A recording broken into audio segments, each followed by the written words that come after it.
One of the primary features and benefits of the O'Hare Terminal 5 East Concourse extension is the massive clerestory that floods the expansive interior with natural light. This clerestory is 800 feet long, almost the length of 3 football fields, and traces a parabolic path and plan, cutting diagonally across the length of the concourse and curving through the middle of the large, open central marketplace. Achieving this structurally and defining the structure such that it could be built presented quite a few challenges. When introduced into a roof, a clerestory divorces the lower and upper portions of the roof, and these disconnected roof edges must both be supported. Typically, this is achieved by introducing columns or girders along the path of the clerestory. However, in the case of the Terminal 5 expansion, the introduction of interior columns would have interrupted the 67-foot clear span of the concourse space.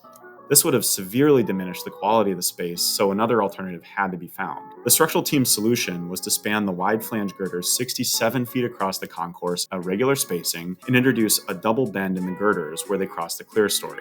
This arrangement kept the span short enough that standard rolled wide flange shapes could be used and no large trusses or built-up shapes were required. The key element with that was that then we had to, as structural engineers, sit with a contractor. We sat down with them and we had a set of sketches to explain the bent girder concept, and we were able to demonstrate how exactly this thing would work. And the fact that even though it looks really curvy and it looks really complex, it's actually just a series of intersecting planes and one barrel vault in the middle, which the metal roof deck can accommodate. And so we walked through the details, how we intended to document it on the drawings, and the contractor said, let's do it. And that was a great moment.